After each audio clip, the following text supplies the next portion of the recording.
परम सत्कारयोग गुरु प्यारी सात संगत जी राधा स्वामी जी। सात संगत जी, आज इंदौर में भी वही काम हो गया जो कुछ दिन पहले ब्योरा में हुआ था जी। आज फिर से इंदौर की संगत ने बाबा जी को गुस्सा करने पर मजबूर कर दिया था जी। इस बात के बारे में मैं आपको इस वीडियो में बताऊंगी जी कि ऐसी कौन सी घटना इंदौर सवाल जवाब में हो गई। सात संगत जी, कल हमने आपको बताया था जी कि बाबा जी के घर से दुख भरी खबर आने की वजह से बाबा जी को इंदौर से चंडीगढ़ जाना पड़ गया है जी। और जैसा कि हमने बताया था कि बाबा जी कल शाम 7 बजे तक वापस इंदौर पहुंच जाएंगे जी, क्योंकि इंदौर में बाबा जी का भंडारा होने जा रहा है जी। तो सात संगत जी, कल शाम 7 बजे से पहले ही बाबा जी चंडीगढ़ से इंदौर पहुंच गए थे जी। और आज सुबह यानी कि 25 जनवरी को बाबा जी और हजूर जी ने संगत को ओपन कार दर्शन दिए और बाबा जी ने संगत के सवालों के जवाब भी दिए जी। आज हुए सवाल जवाब हम आपके लिए इस वीडियो में लेकर आए हैं जी। और इस वीडियो के बिल्कुल आखिर में इंदौर की संगत के बारे में एक बहुत बड़ी बात भी हम आपको बताएंगे जी, इसीलिए वीडियो को आखिर तक सुनना जी। आइए अब हम आज हुए सवाल जवाब सुनते हैं जी। एक भाई ने बाबा जी से कहा कि बाबा जी, मैं एक लड़की को पसंद करता हूँ और वो लड़की भी मुझे पसंद करती है, लेकिन उसके घर वाले कहते हैं कि लड़का छोटी जात का है, इसीलिए हम उसके साथ आपकी लड़की की शादी नहीं करेंगे। बाबा जी ने समझाया कि बेटा, मुझे तो ये समझ नहीं आता कि इंसान आपस में भेदभाव क्यों करता है। मैं पहले भी बेनती कर चुका हूँ कि इंसान की इंसानियत ज़रूरी है ना, कि उसकी जात पात या धर्म। आगे बाबा जी ने इस लड़के को समझाया कि बेटा, आप उनके माता पिता को प्रेम से समझाने की कोशिश करो। तो लड़का कहने लगा कि बाबा जी, उन्होंने मेरे माँ बाप को भी यही कहा था कि तुम्हारी जात छोटी है और तुम गरीब हो। लड़का पूछने लगा कि बाबा जी, क्या जात पात सच में मायने रखती है? बाबा जी ने कहा कि बेटा, मेरी नज़र में तो इंसान की इंसानियत सबसे ऊंची चीज़ है। मेरी नज़र में तो वो इंसान सबसे नीचा है जो मालिक को भूलकर बैठा है। सात संगत जी, बाबा जी की इस बात पर इंदौर की संगत ने भी वही काम कर दिया जो कुछ दिन पहले बयावरा की संगत ने किया था जी। ये बात सुनते ही पंडाल संगत की तालियों से गूंज उठा और बाबा जी ने संगत को गुस्से से देखा तो संगत चुप हो गई जी। फिर एक भाई ने बाबा जी से पूछा कि बाबा जी, अरदास क्या होती है? बाबा जी ने समझाया कि बेटा, अरदास का मतलब है अर्जी लगाना। हमें मालिक ने पहले ही सब कुछ दे दिया है, लेकिन फिर भी हम मन के अधीन होकर मालिक से अरदास करने लगते हैं। मालिक ने जो देना था वो दे दिया, हमें तो बस अब कद्र करनी है। और हमें एक बात कभी नहीं भूलनी कि जो दे सकता है वो जान भी सकता है कि हमारे लिए क्या सही है और क्या गलत, लेकिन फिर भी हम अरदास करने लगते हैं। फिर आगे एक लड़की ने बाबा जी से पूछा कि बाबा जी, लोग कह देते हैं कि तुम्हारी तो किस्मत खराब है, इसीलिए तुम्हें वो चीज़ नहीं मिली। तो बाबा जी ने समझाया कि बेटा, मालिक ने हमें इंसान का जामा दे दिया, इससे अच्छी किस्मत अब और क्या हो सकती है। मालिक हमें पेड़ पौधे भी बना सकता था, कोई जीव जंतु भी बना सकता था, लेकिन मालिक ने हम पर बख्शिश की और हमें इंसान बना दिया। अब अगर इसके बाद भी हम मालिक से अपनी किस्मत को लेकर शिकायत करेंगे तो फिर कमी हमारे अंदर है ना। फिर यही लड़की कहने लगी कि बाबा जी, मैं बचपन से आपके सत्संग और सवाल जवाब सुन रही हूँ और मैं कल सोच रही थी कि सुबह 5 बजे यहाँ आ जाऊँ, तो मैं आज सुबह 5 बजे ही यहाँ आ गई। तो बाबा जी ने मुस्कुराते हुए कहा कि बेटा, हमारी चाहत मालिक के लिए होनी चाहिए। फिर आगे एक बीवी कहने लगी कि बाबा जी, मेरे घर में बुज़ुर्ग की डेथ हो गई थी और जब भी हमारे घर पर कोई मुसीबत आती है तो लोग कहते हैं कि तुमने अपने बुज़ुर्ग का पिंडदान नहीं किया, इसीलिए उनकी आत्मा तुम्हें परेशान कर रही है। तो क्या बाबा जी हमें अब उनका पिंडदान करना चाहिए? बाबा जी ने समझाया कि बेटा, ये चीज़ें इसीलिए बनाई गई थी कि हमारा मुंह और ध्यान जाने वाले से थोड़ा हटकर दूसरी तरफ जा सके। इसीलिए पूजा पाठ किए जाते हैं। जो यहाँ से चला जाता है उसको अपने रिश्तों की कोई पहचान नहीं रह जाती। हम क्योंकि अभी भी शरीर के दायरे में हैं, इसीलिए हमारा उनके साथ मोह रह जाता है। फिर आगे एक लड़के ने कहा कि बाबा जी, मेरी उम्र अभी कम है, लेकिन मैं नामदान लेना चाहता हूँ और अपने अंदर से आपके दर्शन करना चाहता हूँ। बाबा जी ने समझाया कि बेटा, दर्शन एक अवस्था है। आज जो हम बाहरी आंखों से देखते हैं उसको सिर्फ देखना कहते हैं। असल दर्शन तो हम अपने अंदर से करते हैं। और असल दर्शन के लिए ज़रूरी नहीं कि हमारे पास नामदान हो। अगर हम सच्चे दिल से कोशिश करेंगे तो हम उस अवस्था में पहुंच सकते हैं।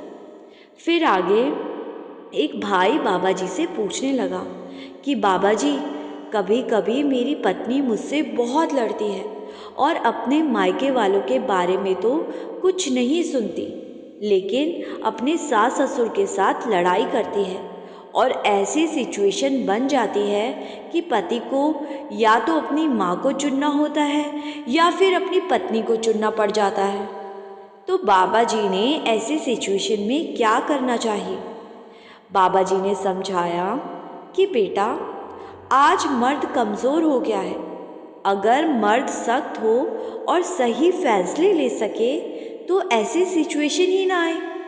फिर ये भाई कहने लगा कि बाबा जी, मुझ पर इतनी कृपा करना कि मैं अपने माँ बाप की सेवा कर सकूं। बाबा जी ने कहा कि बेटा, मालिक के बाद माँ बाप ही हमारे रब होते हैं।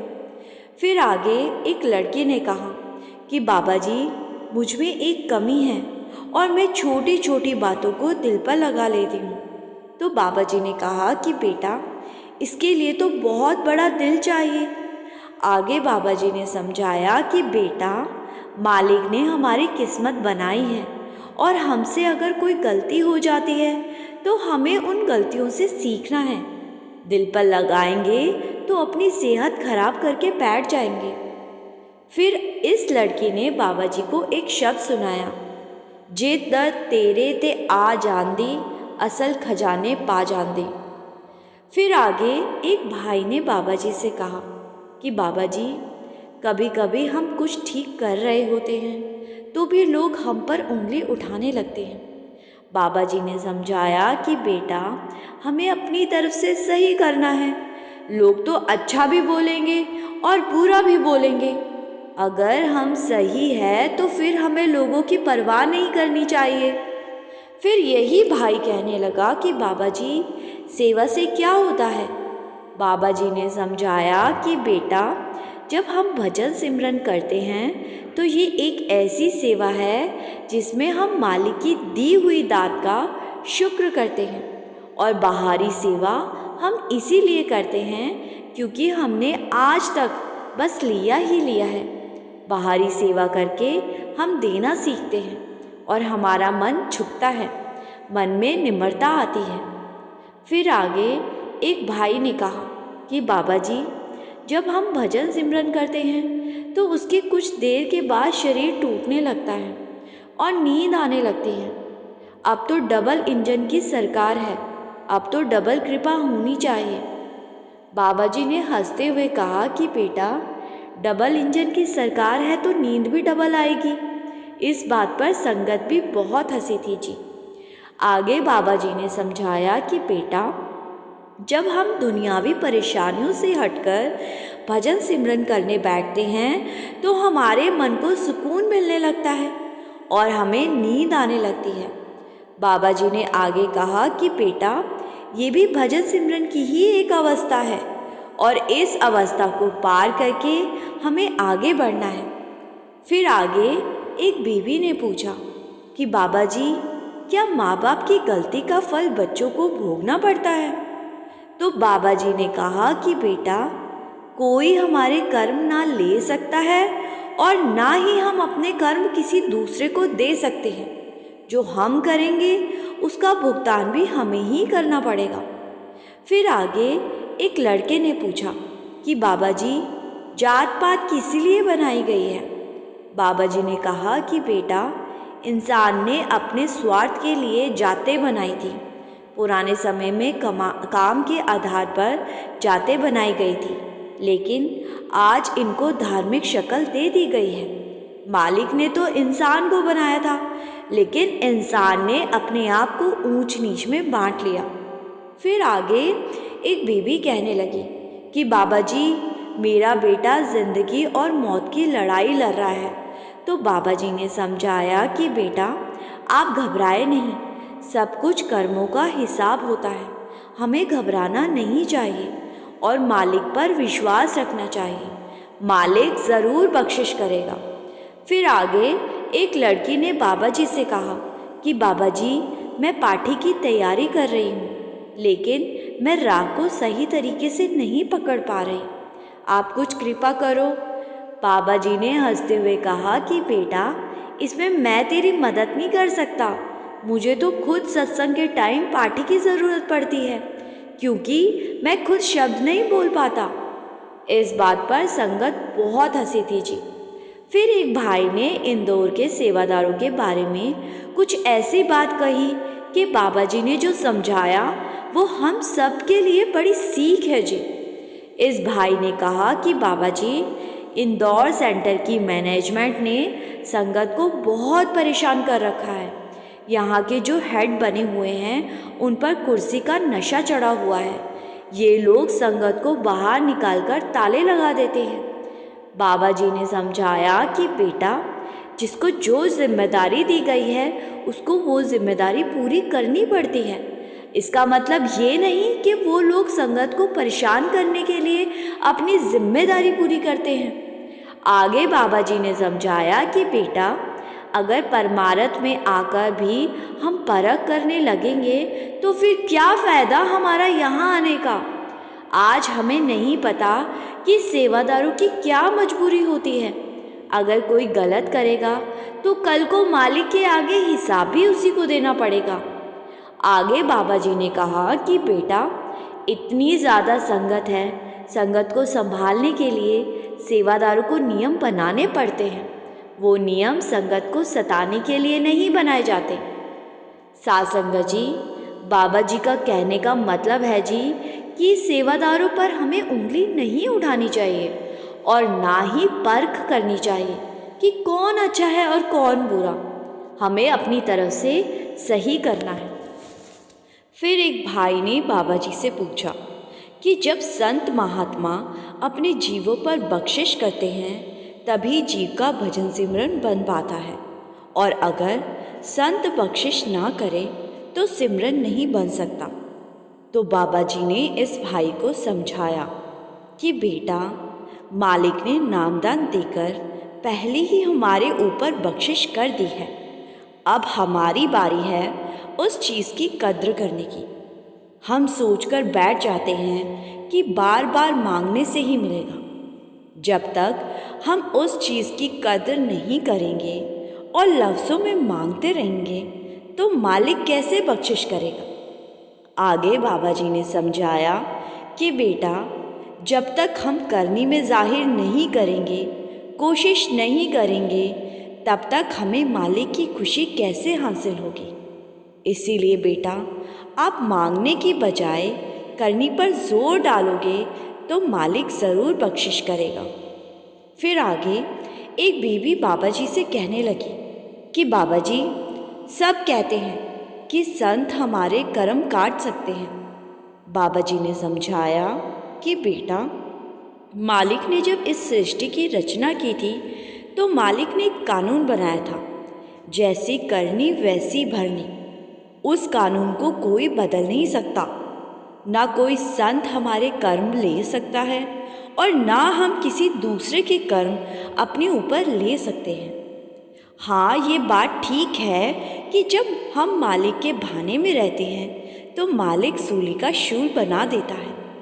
मालिक हमारे अंदर इतनी ताकत देता है कि हम भारी से भारी कर्मों के फल को आसानी से झेल सकते हैं, लेकिन हिसाब तो हमें ही देना होगा।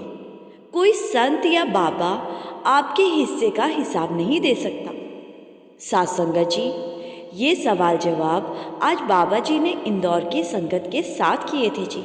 हम पूरी कोशिश करेंगे कि इंदौर में होने वाले सत्संग में बाबा जी जो कुछ भी समझाएंगे वो भी आप तक पहुंचा सके।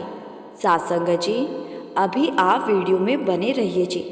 अब मैं आपको एक ऐसी बात बताने जा रही हूँ जिसको सुनकर आपके जीवन में आने वाले दुखों को आप हंसते हंसते और खुश होकर झेलने लगोगे जी। अब आप ये सोच रहे होंगे कि ये कैसी बात हुई, दुखों को कोई भला खुश होकर कैसे झेल सकता है। लेकिन साथ संगत जी, अब जिस सच्ची घटना को मैं बताने जा रही हूँ जी, उसको सुनकर आप मेरी बात पर यकीन कर लोगे जी। एक सत्संगी बीवी जो कि हजूर महाराज जी के टाइम पर डेरे जाया करती थी और उस समय इस बीवी की उम्र लगभग 40 साल थी जी। लेकिन ये बीवी अपने पति और ससुराल वालों से बहुत ज़्यादा परेशान थी, क्योंकि इसकी सास और इसका पति आए दिन इस पर जुल्म करते थे जी, इसको टॉर्चर करते थे।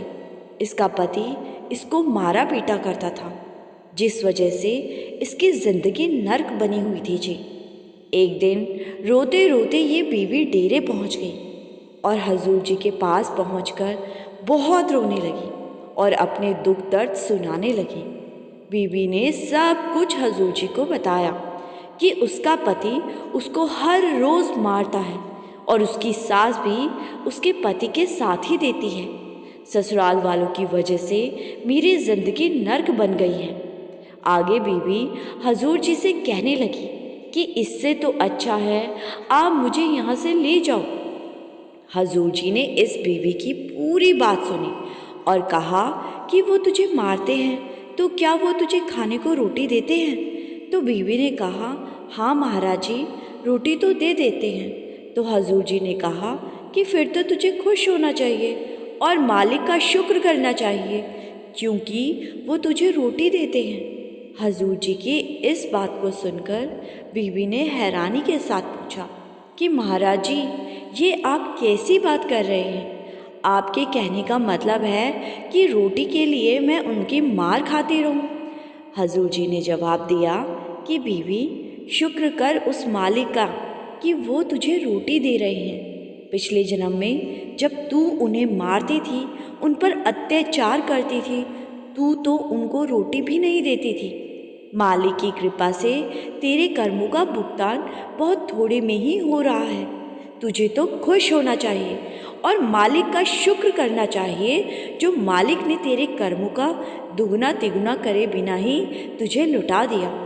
साथ संगत जी, हजूर जी की इस बात से बीबी को तो समझ आ ही गया, लेकिन जब ये बात बीवी ने अपने पति को जाकर बताई तो बीवी का पति भी सुनकर हैरान हो गया, क्योंकि बीवी का पति एक सत्संगी नहीं था जी और ना ही वो हजूर जी को मानता था।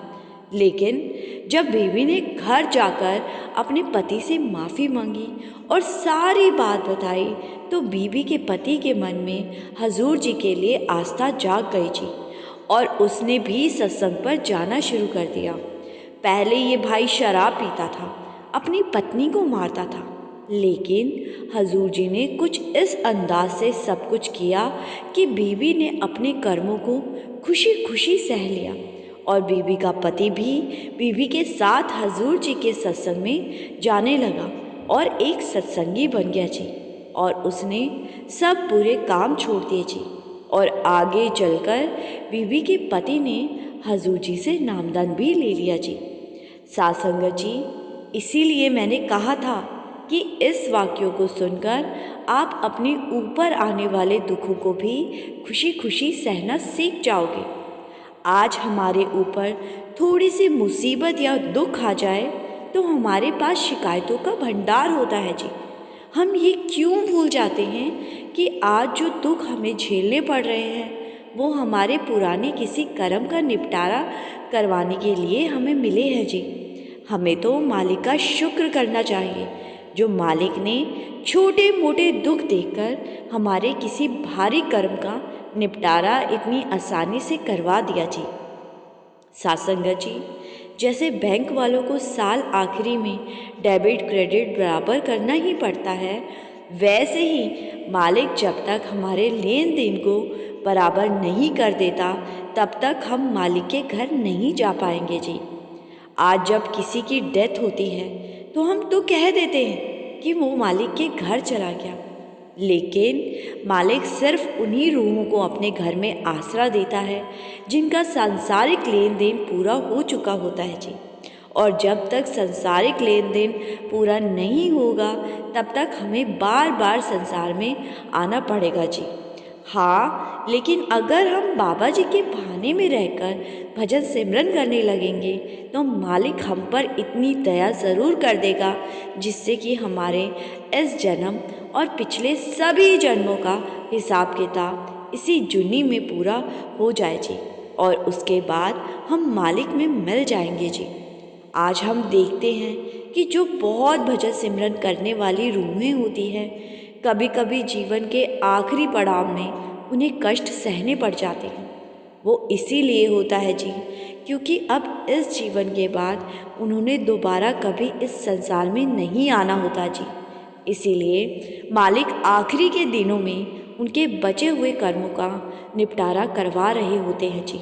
लेकिन ऐसे किसी इंसान को देखकर हम सोचने लगते हैं कि ये तो बहुत भजन सिमरन करता था, लेकिन फिर भी इस पर इतने कष्ट क्यों आ रहे हैं। साध संगत जी, अब जाते जाते आपसे इंदौर की एक बहुत बड़ी खबर भी शेयर कर देती हूँ जी। और इस खबर से पता लगता है कि बाबा जी की संगत बाबा जी के हुक्म में ही रहती है जी।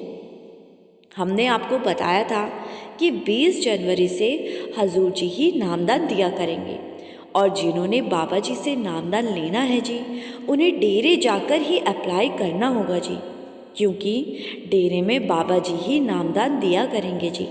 लेकिन साध संगत जी, आपको हैरानी होगी कि इंदौर में कल 8,200 से भी ज़्यादा संगत को नामदान की पर्ची दी गई है जी, और इन सबको हजूर जी से नामदान मिलेगा।